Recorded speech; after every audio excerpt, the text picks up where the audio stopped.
नाही, मी आजच मुख्यमंत्र्यांना पत्र पाठवून खरं तर पाठवून ही सगळी माहिती त्यांच्या कानावर घालणार आहे।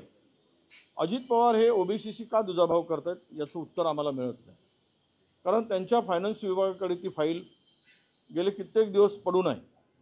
या सगळ्या महाज्योतीच्या विद्यार्थ्यांना PhDची अधिछात्रवृत्ती जे द्यायची आहे हे तुम्ही बार्टी आणि सारथीच्या नियमाप्रमाणे महाज्योतीला देणे बंधनकारक आहे, कारण तुमचा तो 24 जुलै 2024च्या निर्णयानुसार सगळ्या संस्थांना समान धोरण लागू केलं आहे आणि 11 ऑक्टोबर 2024ला हे जे महाज्योती किंवा सारथी आणि बार्टीप्रमाणे या सर्व विद्यार्थ्यांना समान नियम नोंदणीपासून त्यांना PhDच्या विद्यार्थ्यांना अधिछात्रवृत्ती देणं बंधनकारक आहे। पण या दोन संस्थांना देऊन टाकलंय आणि महाज्योतींची फाईल वित्त विभागाकडे अडून आहे, अजितदादांच्याकडे अडून आहे। मला मुख्यमंत्र्यांना थेट विचारायचं आहे की तुमचे वित्तमंत्री असे आमच्याशी का वागतात? तुम्ही त्यांना दम का देत नाही? तुम्ही कोल्हापूरची सारथीची बिल्डिंग 150 कोटीची बांधली, पुण्याचा सारथीची बिल्डिंग 5 स्टार हॉटेल बांधलं, हॉटेल सारखी बांधली आणि अजूनही महाज्योतीच्या इमारतीचा पत्ता नाही, त्याला पैसे नाही। मग मुख्यमंत्री ओबीसींच्या भरोशावर निवडून येतात आणि ते का त्यांना दाटत नाहीत? त्यांना का सांगत नाहीत की तुम्ही महाज्योतीला सुद्धा मग समान पैसा समान निधी, मग त्यांना एवढा मोठा निधी दिला, जवळपास या सगळ्या बांधकामासाठी 600-700 कोटी रुपये खर्च केलेत 10-15% लोकांसाठी, आणि इकडे मात्र 54% लोक ओबीसी असताना यांच्यासाठी इमारतीला पैसा नाही, हॉस्टेलसाठी पैसा नाही। आता काहीतरी सांगितलं मोर्चा निघाल्यानंतर काल की आम्ही 28 ऑक्टोबरपर्यंत सगळ्या जागा शोधा। आतापर्यंत काय झोपले होते काय वर्षभर? आता जागा शोधायला लागलेत। म्हणून मी मुख्यमंत्री महोदयांना पत्र लिहून सांगणार आहे की ज्याप्रमाणे बार्टी आणि सारथीला तुम्ही नोंदणी दिनांकापासून त्या विद्यार्थ्यांना स्टायपंड दिलात, त्याचप्रमाणे ओबीसीच्या विद्यार्थ्यांना महाज्योतीला सुद्धा द्या। आमच्यावर अन्याय करू नका। अजितदादांची भूमिका ही नेहमीच ओबीसीवर अन्याय करणारी आहे, हा माझा थेट आरोप आहे। कारण निधी वितरणावरून ही जी काही दरी दिसते आहे, गॅप दिसते आहे, ती बुजवण्याचं काम करावं। हे अशी पद्धत चालणार नाही महाराष्ट्रामध्ये की एकाला सगळं वाहून द्या आणि दुसऱ्याला उपाशी ठेवा, त्याला काहीच देऊ नका। मग हे कसलं ओबीसीचं सरकार? कशा पद्धतीने ओबीसीसाठी उभे आहेत? एवढी मोठी गॅप कशी असू शकते? एकाना 13,500 कोटी रुपये कर्जासाठी द्यायचे, त्यांनी पोकल्यान घ्यायचे, JCB घ्यायचा, ट्रक घ्यायचे आणि धंदा करायचा, आणि दुसरीकडे मात्र मागासवर्गीय महामंडळाला 500 कोटी रुपये देऊ शकत नाही। 2 लाखाचा कर्ज असेल तर बँकवाला फिरवतो, चक्रा मारायला होतो 6-6 महिने, त्याला कर्ज मिळत नाही, आणि एकीकडे मात्र तिजोरी खाली केली जाते, तिजोरीत पैसा नाही म्हणून। तर हे यामध्ये मुख्यमंत्र्यांनी लक्ष घातलं पाहिजे। आणि ज्याप्रमाणे निर्णय घेतला तुम्ही 11 ऑक्टोबर नाही 24 जुलै 2024ला समान निधी देण्याचा, तर त्या निर्णयाचं पालन केलं पाहिजे। पण हे होताना दुर्दैवानं दिसत नाही। त्यामुळे आमच्यावर अन्याय करू नका ही या विद्यार्थ्यांची भावना आहे। मी मुख्यमंत्री महोदयांना पत्र लिहून त्यांच्याकडे ही मागणी करणार आहे। अजित पवार मुद्दाम दुजाभाव करताय असं वाटतं मला 100% दिसत आहे, पण मुख्यमंत्री लक्ष घालत नाहीत ना। 100% खात्रीनं सांगतो, बसावं एका बैठकीमध्ये। आतापर्यंत किती निधी दिला? आणि आमची फाईल तुरंत सारथीची फाईल आली की 2 मिनिटांमध्ये क्लिअर होते, 2 दिवसात क्लिअर होते, आणि ही फाईल 6-6 महिने पडून राहते यांना निधी देताना। हे काय कशाला करताय ते? आमच्या विद्यार्थ्यांना सांगतात तुम्हाला भेटणार नाही, जा भाऊ आम्ही, आणि मग काय म्हणतात वरून की तुम्ही त्यांना दिलं तर ती आमची चूक झाली, म्हणजे मराठा समाजाला दिलं चूक झाली, आणि ओबीसी समाजाला असं सांगताय। बाबा राज्य सगळ्यांचं आहे, सगळ्यांना समान वागणूक द्या, सगळ्यांबरोबर वागा। आमचे काही मराठा समाज काही दुश्मन नाहीत, तुम्ही त्यांना दिला तसा या ओबीसींना पण द्या, ही आमची भूमिका आहे. काल तुम्ही इशारा दिलाय जीआर रद्द झाला नाही 2 तारखेचा तर मुंबई, ठाणे आणि पुणे जाम करू, हा इशारा होता की याचा अर्थ काय काढायचा तुम्ही? नाही, इशारा होता. इशारा सरकारलाच होता, दुसऱ्याला कोणाला देणार? ज्या पद्धतीनं ठाण्यामध्ये एक उपमुख्यमंत्री बसून आहेत, पुण्यामध्ये दुसरे उपमुख्यमंत्री बसून आहे आणि मुंबईच्या मध्ये मंत्रालयामध्ये 6व्या माळ्यावर मुख्यमंत्री बसले आहेत. त्यामुळे जर त्यांनी जरांगे पाटलांनी मुंबई जाम केली म्हणून काही कुठले कशाही पद्धतीनं निर्णय घ्याल, मग आम्ही पण बघू ना. 54% आता एकत्र येत आहे, हा समाज पेटला आहे. तुम्हाला 10% 15% आवरता आलं नाही, तुम्ही या 54% कसं आवरणार? त्यामुळे आम्हाला मजबुरीनं तो निर्णय घ्यावा लागेल.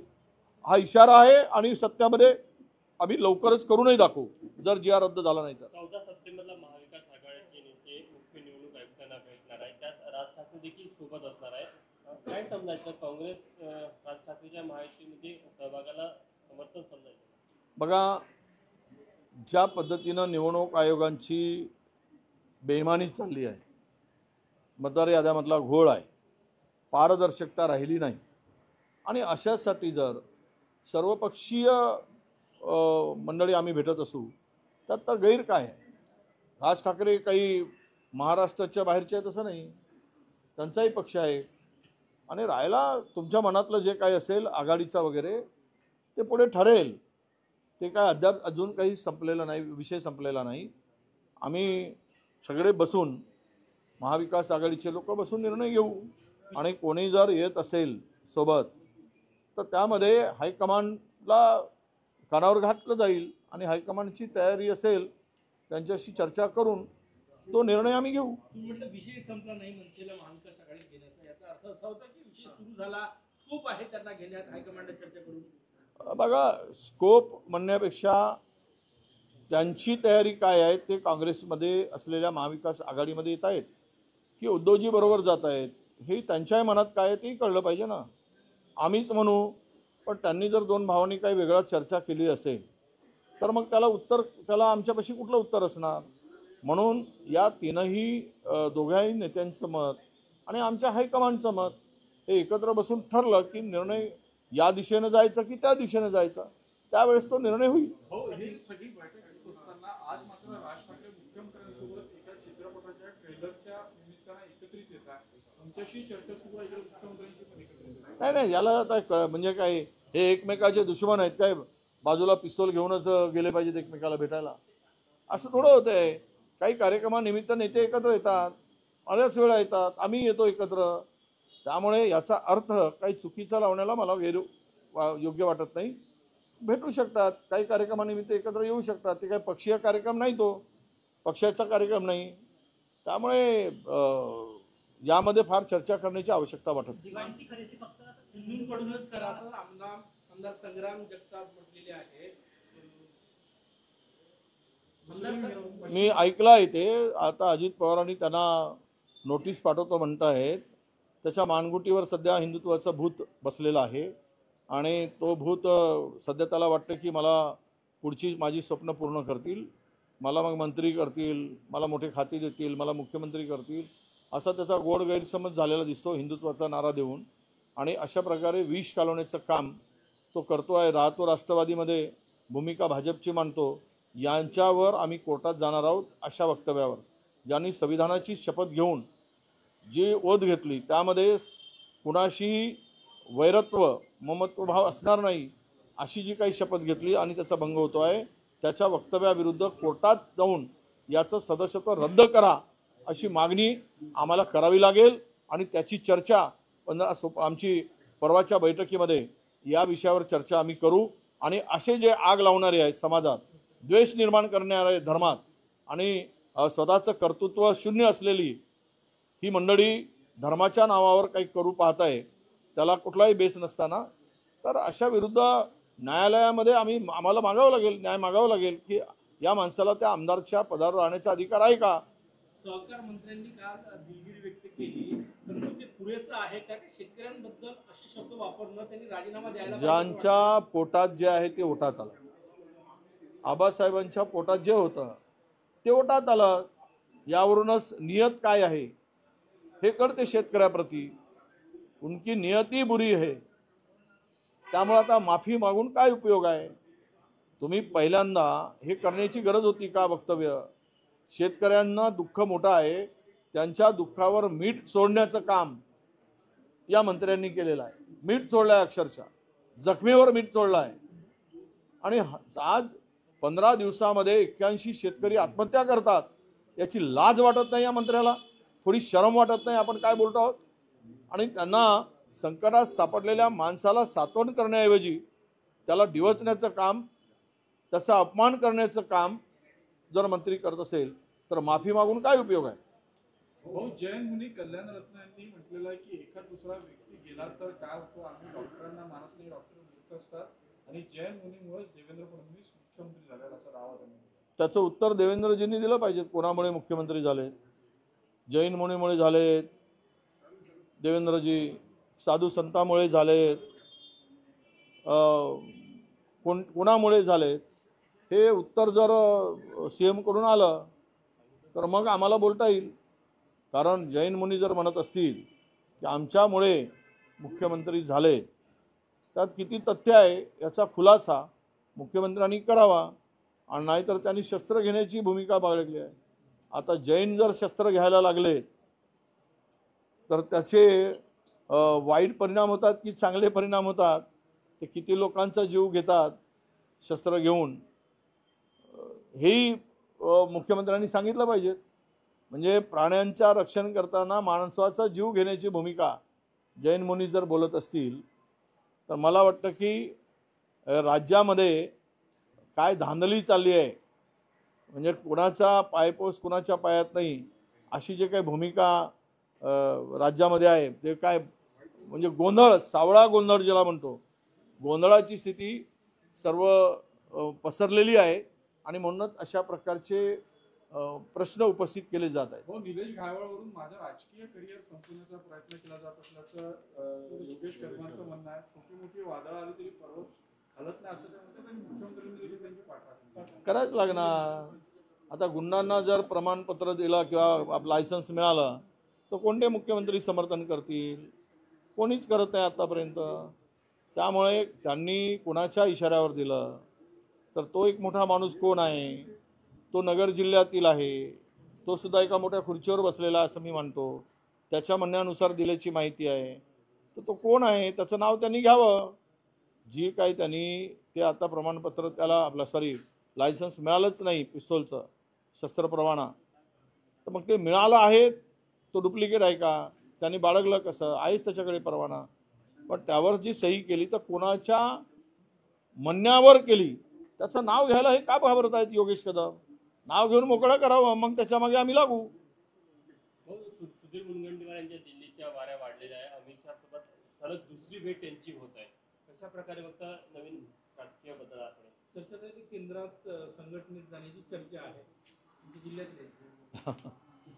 असं आहे, महाराष्ट्रामध्ये रोज फुलांचा वर्षाव सध्या देवेंद्रजी आणि आपले मुनगंटीवार करतायत एकमेकावर. पुष्पवृष्टी होते आहे, त्यातून हे अधिक होत आहे पुष्पवृष्टी. म्हणून दिल्लीमध्ये जाऊन तिथे या पुष्पवृष्टीपासून बचाव करावा अशी कदाचित त्यांची भूमिका असेल.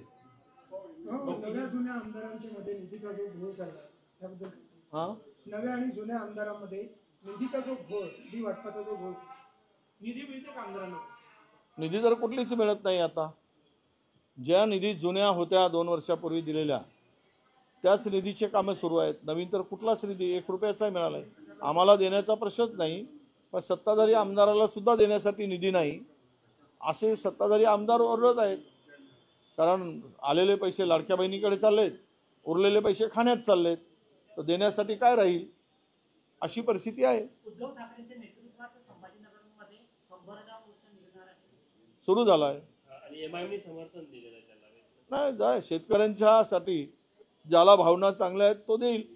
शेतकऱ्यांचा पाठीमागे ज्याला उभं राहायचं आहे तो समर्थन देणार. पण या सरकारने ते काय पॅकेज दिलं, फक्त 6,500 कोटी रुपये स्वतःच्या तिजोरीतून दिले. कायचं 31,000 कोटी रुपये दिलेत. मी त्या खात्याचा मंत्री होतो, मला माहिती आहे आम्ही किती दिलेत. यावेळेस हे कोरोनाचं संकट असताना सुद्धा, पूर्ण फार मोठं डिझास्टर असताना सुद्धा शेतकऱ्यांच्या पाठीमागे आम्ही उभे राहिलो. आता यांच्याकडे कुठलं काय, त्यावेळेस पैसे येत नव्हते, तिजोरी सगळे व्यवस्था बंद पडल्या होत्या, खरेदी विक्री जमिनींचे व्यवहार बंद पडले होते, कारखाने बंद पडले होते, कुठलाही महसूल गोळा होत नव्हता. अशा स्थितीतही शेतकऱ्यांना कर्जमाफी दिली, कोरोनाच्या संकटात दिली. आता कुठलाही संकट नाही. त्यावेळेस काय केलं, त्यावेळेस काय केलं. कोरोना झोंबला होता ना सगळ्या, तुम्हाला दवाखान्यात होतात ना तुम्ही सगळे, अनेक जण जे आत्ता चिवचिव चिवचिव करतात ते. त्यामुळे त्यांना माहीत नाही काय त्यावेळेस कोरोना होता, काय द्यायचं ना काय नाही द्यायचं. सरकारकडे पैसे तरी होते काय, केंद्राने मदत केली नाही, तरी पण राज्याच्या भरोशावर आम्ही त्यावेळेस केले. आता तुम्हाला NDRFच्या निकषाप्रमाणे पैसे मिळत आहेत आणि ते पैसे मिळाले तुमच्या खिशातून किती जात आहेत, तर 6,500 कोटी रुपये फक्त जात आहेत. तुम्ही काय फार मोठा उपकार केला नाही, 6,500 कोटी रुपये दिले शेतकऱ्यांना. तेही मिळतील तेव्हा पाहू. उधारी म्हणजे लबाळाचं दिल्याशिवाय जेवण काही खरं नाही खाल्ल्याशिवाय, असा प्रकार आहे तो.